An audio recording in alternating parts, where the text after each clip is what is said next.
speed with the very latest developments in as far as the traders' industrial action is concerned, and Mr. Sechito there exposing some of the issues that are of contention. Let's return to the studio and take note of something that is very related and could be the cornerstone of restoration of order, especially within the economy in as far as the traders' concerns are to be looked at. We are joined on set by Philip Kakuru. He is the Presidential Advisor on Trade and also aspirant for the National Resistance Movement Entrepreneurs League Chairperson. Many thanks for joining us on set. Good morning, Mr. Igenya. I want us to go straight into the traders' strike. The concerns that they are putting forward are long-standing.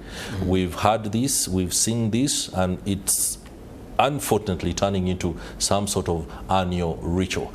When you want to tackle the areas that lead to this contestation year in, year out, I do believe a governing party has all it takes to reorganize the various factions, the various unions, in order for there to be a comprehensive policy that allows for the smooth functioning of trade that doesn't bring about contestation between citizens and non-citizens, for example. What's your take on that? Good morning to the viewers, and I've seen what Issa Sechito, the acting chairperson of Kasita, has put up, and the strike. Yeah. Like you've said, it has become a ritual that every year we have to get a strike. If it's not Kasita, it will be Utoda. If it's not Utoda, it's something. So there is a serious challenge that traders have not been in one voice. For instance, if you look at the chamber should have been doing that job, the Uganda Chamber of Commerce. And as a ruling party, I think there's something we can do. At a policy level, which is SEC where I'm aspiring for, that's right, we should be able to have a law that consolidates all these factional associations into one formation. Secondly, there is a need to have a discussion with the various groups to say, where are we going as a country? If we are saying we don't import, we have to stop import substitution, we have to do import substitution, we have to set up industrial parks, what ought to be done?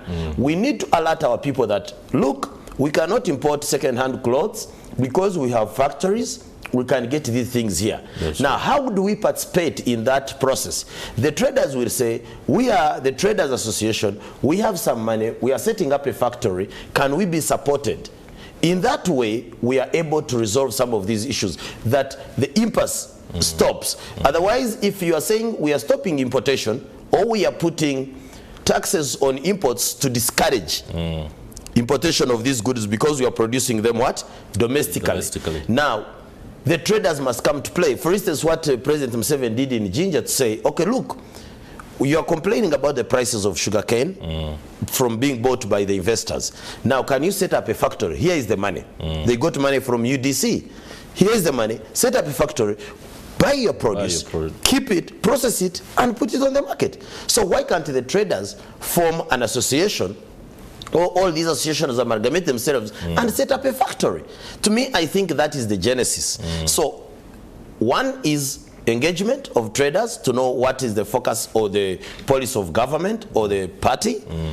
Secondly, to tell them that you can participate in this. We are not taking bread away from you, but we can empower you in a much better position. Then the fact they are saying these fellows are, the Chinese are trading with them in retail, then government competing with them. They are competing with them in that space. Now, it's the duty of government. For example, the Minister of Investment and Trade say, look, you're an investor, your space is in the industrial park. Produce and we shall sell. Okay. So that we lessen the conflict.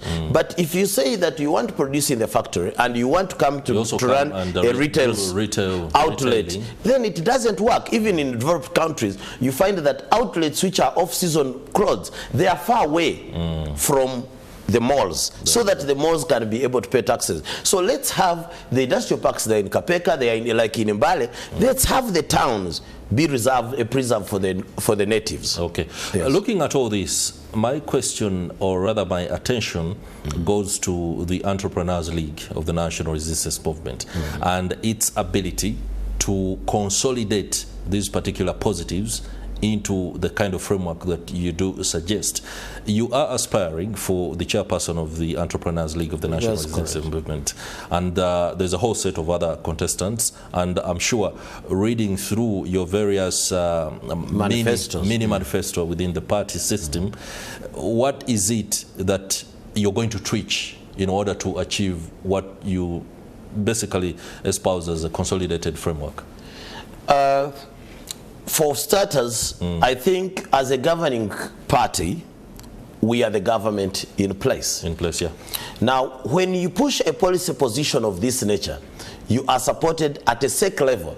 Now, when you push a policy, it goes through, it becomes implemented by government, which is either the Ministry of Trade, which is UIA, or even Parliament can enact such a law.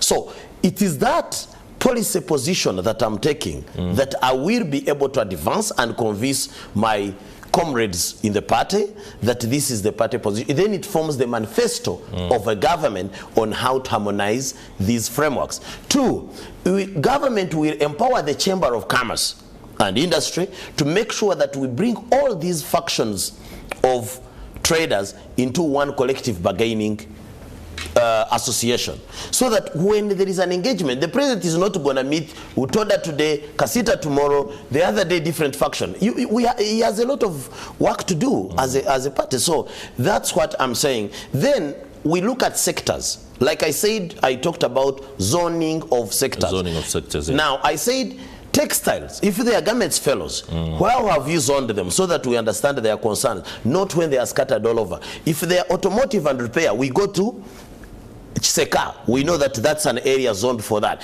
If it is innovation hub, we go to the universities. So that's how you've zoned cities in developed countries, because our NDP for agenda really 2030, 2040, we need really to look at how do we zone the businesses differently. Okay. Yes. Now, in the run-up to the meetings, that is of the National Resistance Movement SEC and NEC, there has been some concerns that have clogged the pipeline, including the apparent busing of delegates. I don't know whether this is not a direct contravention of party policy. I don't know why the National Resistance Movement allowed this to happen, especially in the run-up to the election of the top organs. Thank you for bringing that to attention. We had a press conference and we talked about some delegates complained, some contestants complained about inaccessibility of the delegates. Now, here should be the case that if a participant is to take delegates out of the country, there must be clear guidelines to that effect, that either the electoral process has reached a time. To my dismay, there was the time they traveled, there were elections for NRM at LCCD level. So to me, that looks like a sabotage of a party activity. Okay. Secondly, you are taking somebody out of the country. You are putting government at risk. How? If something happens on the way, assume that bus rolls in Eldoret or somewhere in Nairobi, are you aware that the Ministry of Foreign Affairs and the embassy in Kenya or Tanzania will be involved, because it is security of persons of Ugandans? Now, did these people have insurance along the way? You know, if you don't have a travel insurance, for example, you cannot get on a flight. That is right. To go to another destination. Now, he is putting government systems in a tight spot. In a tight spot. And this is, assume one of them passes on, or he's stabbed in Nairobi, or he dies.